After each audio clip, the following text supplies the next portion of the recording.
Yo, what up, nerds? Welcome, of course, to a brand new anime streaming showcase.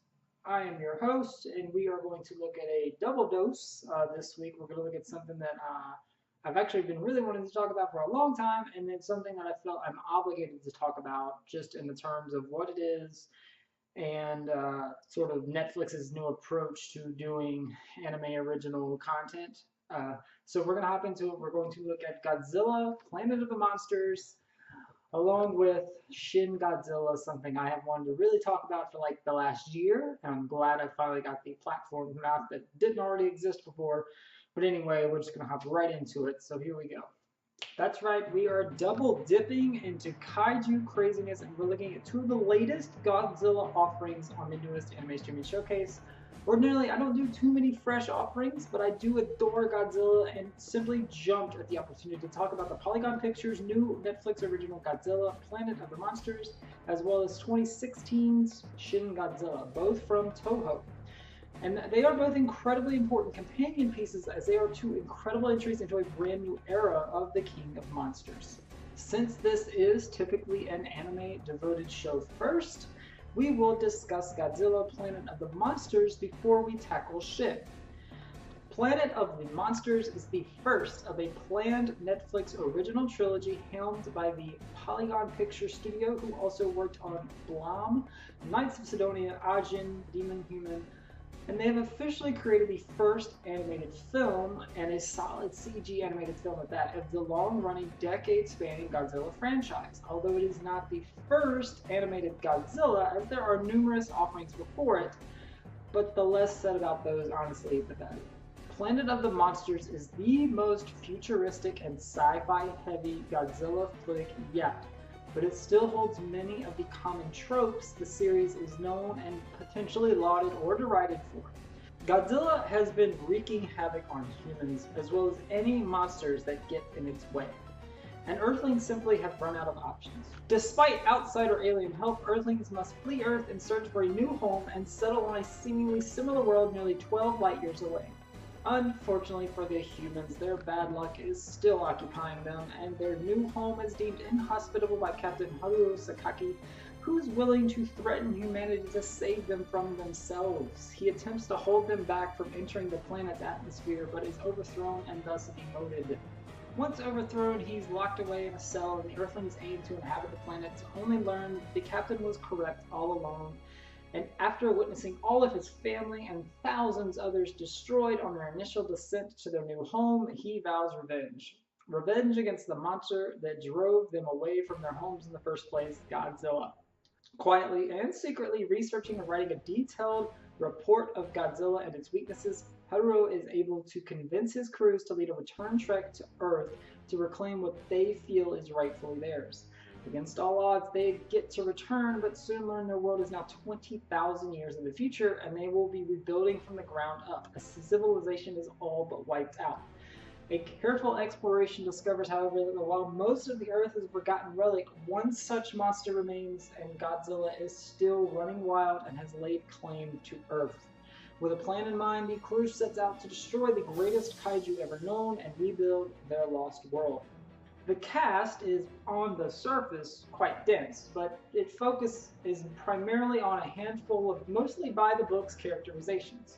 Our main protagonist, Captain Sakaki, is a vanilla, as you would expect from this kind of series character, or any familiar sci-fi B-movie project.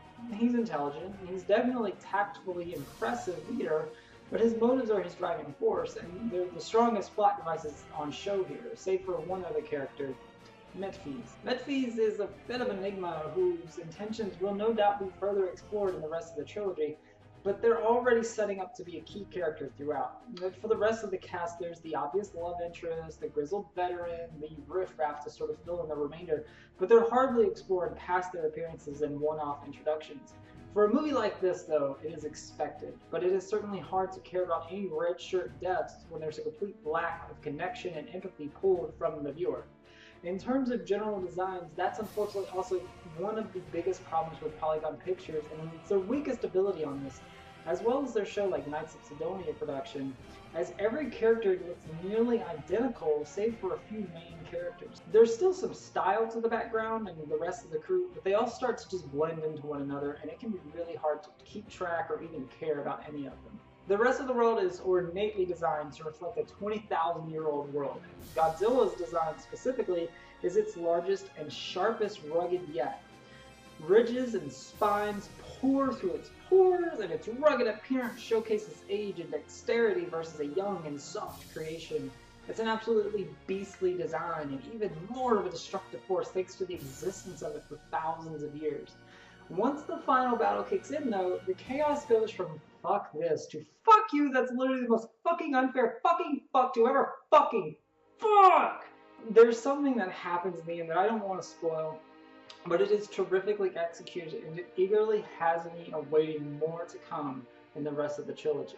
Now, although this is a Godzilla film, and Godzilla is the true star of these films, it would be nice to have a reason to root for the humans and soldiers fighting, but it's not called Humans and Soldiers, it's called Godzilla, Planet of the Monsters, god damn it, and it's apt. An anime route is the perfect avenue for this beast, and it's amazing. This is the first ever anime Godzilla film we've ever seen, but despite the intimidating scale of the creature, there's still something off about the general flow in the fight. Usually Godzilla will fight humans, but there's also often a monster to duel with, and despite the name of the film, there are none others really to be found. Perhaps it's meant to be in the past tense, or perhaps there's something more, something else under the surface. Planet of the Monsters is not a bad film, and it's still way more tolerable than many of the other films in the franchise, as well as the kaiju world. But it's not exactly a remarkably memorable film. It's not Godzilla at its worst destruction-wise, but it's by far not the worst Godzilla either. If taken on its own, it's viewable and recommendable, and we'll just have to wait and see what the remaining films in the trilogy will do to complete the full picture. Meanwhile, the seed that laid Planet of the Monsters was from 2016 and is in the form of Shin Godzilla, and next to the original, it might be the greatest Godzilla film to date, as well as one of the best films of the last 10 years. As a reboot, and as I have read it, a retelling of the original, Shin Godzilla is a better look at the franchise than Planet of the Monsters in using Godzilla and humans as the focus. It actually makes credible characters you want to root for and against the titular kaiju. Directed by Hideki Anno, as you know, the Evangelion dude, Shin Godzilla is the most subdued yet destructive Godzilla has been since its 1954 debut. Gone is the leaping for joy, sliding across his tail, drop-kicking monster parent, replaced by an ever-evolving beast. On the human side, we have Rando Yaguchi, who's tasked with taking down Godzilla despite continuous wanton destruction. It's interesting to watch a monster movie where, although militaristic might is on display, it's not as heavily used or relied upon, thanks to the population and the civilization surrounding the battlefield. In other Godzilla films, the creature's final battle usually just happens to take place in a deserted or an open space, or at least a mildly populated area, but this is sort of in the heart of Japan, and a stray missile or a stray bullet from a military could be disastrous for a random civilian in the military's image. The action splitting between Godzilla's destruction and the bureaucratic military and research teams eagerly looking at any and all options is beautifully tense, and the modern implementations of fault and blame are an additional touch that few Godzilla films really touched on previously. Looking further into the production of Shin Godzilla as well as its reception, the praise and the decrying of Shin Godzilla is quite interesting to see. The creators have said that the direct influence of Shin Godzilla stems from the 2011 Fukushima Daiichi nuclear disaster that was partially initiated by the 2011 Tohoku earthquake and the tsunami's days earlier. Much like how the 1954 Godzilla was a metaphorical response to the bombings of Nagasaki and Hiroshima, Godzilla in Shin Godzilla is making awareness of the dangers of nuclear technology in modern times and the government's handling or mishandling, depending on your interpretation of the situation. Now, I'm familiar with the incidents in questions, but I am hardly in touch with the Japanese politics and all of that, but US politics and criticism seem to line up similarly here. Rather than cause a state of emergency or panic, the government assures that the people that they are safe and everything is under control, despite that clearly being utterly false. It's obviously a really hard call to make, though. Do you cause a panic and risk chaos? And do you think it seems it's better to be safe than sorry, but in the terms of productivity and not wrecking the status quo, is breaking from the norm necessary? Do you have all of the information? Is it all factual? It's not an easy decision. And it's obviously something that's much best and easier to discuss after the fact rather than before or during. It's just a little political jabbing is always a pleasant sight. In the end, cooler heads prevail in Shin Godzilla, but the journey is a thrilling 2 hours throughout. There's very little that doesn't lead into the next scene or the next plot point, and Anno has always been able to craft solid storytelling and has always been able to keep the viewer entertained, whether it was for 20 minutes with a series like Evangelion or Shin Godzilla.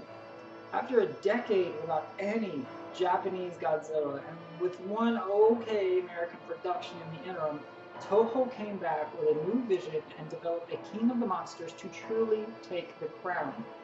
Kudos to Arnold for creating a Japanese Godzilla that paints the creature in a negative light again. Although the humans aren't shining beacons either, that showing the hesitant bureaucratic side and trying to determine the proper course of action might deter some viewers, but it's interesting and it's fresh for the series, which is important just to say the least. Shin Godzilla really takes its time, despite how the first 20 minutes might make you feel that there's a lot of action up front and throughout. It's a very careful film. The effects certainly benefit from the budget, and Anno's crazy direction and cinematography is so fun as it whips around various shots. Tanks are tearing around through missile fires as bridges are tossed about, and the weight of it all just feels so organic. The Godzilla franchise had fallen into the niche camp for almost 3 decades. This presents a monster once again, finally. A destructive, careless, seemingly unjustified monster just wreaking havoc absurdly across Japan. Shin Godzilla is a slow film, but its message and its storytelling will pay off and make it all worthwhile. Any and all positive views heard about it, I think, are fair and completely applicable. If you're even slightly interested in seeing it, see it. Unfortunately, thanks to the American production of Godzilla films, Toho has to hold off for now on creating more live-action Shin Godzilla-esque films. So the CG polygon picture films on Netflix are really all that we're going to be able to get from Toho for now. But with exceptional as the Shin Godzilla is, thanks to this trilogy on Netflix and rewatches of Shins, I'll be satisfied until the next decade, and we can look forward to what the Kino monsters and all challengers who aim to dethrone him have in store. So there you have it, Godzilla. Oh, I'm so excited I get to actually talk about Godzilla here. He's such a rarity to try and find an opportunity to do so, but I've done it. I've mission complete. I can retire now forever and never have to do this stuff again. But yeah, I absolutely love both of these films. Shin Godzilla is sincerely one of the best films I've seen in the last 10 years, and it's the strongest kaiju film that I think I've seen, and I recently spent most of last year going through all the Godzilla films to try and see, like, do these really hold up, or are they as campy as everyone seems to think? Can you pick and choose? You can. There really are a lot of kind of forgettable and bad Godzilla films out there. But if you do take the time, especially with the first Godzilla, just go watch the first Godzilla. It is a masterpiece. That movie is like, what, 54? That movie's over 60 years old. And it is somehow so incredibly entertaining and so well done and still holds up to this day. It's so rare to find a film that's 30 years old, much less double that, to get to get a level of just incredible entertainment value of still to this. It's amazing. It's absolutely incredible. And I think if you did a Godzilla and a Shin Godzilla sort of back-to-back feature, I don't know how that actually will go, but I think I'd love it. I should test myself. I should try it and see. But you can actually find a lot of Godzilla films on High Dive. They, for whatever reason, they have a bunch of licensing rights. You can't find Shin Godzilla. That, as far as I know, is only available if you buy it through Amazon, but it's usually like 15, 20 bucks. It's relatively cheap to find, and it's so good. But yeah, if you have the time and you want to experience one of the best monster movies since, I would say, probably Cloverfield 10 years ago, and Kong Skull Island. Honestly, don't sleep on Kong Skull Island either. That movie's fucking great. Do a triple feature. Do Cloverfield, do Kong Skull Island, and then finish it up with Shin Godzilla. It'll be the best 8 to 9 hours you spend of your life. It's so good. They're all great. Go watch them.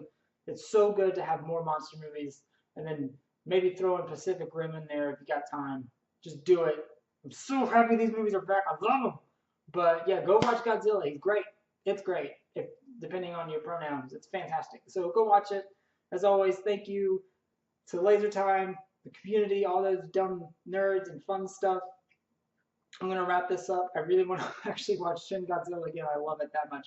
But I'm gonna leave this for now, and I will see you next time, nerds. Have a good night.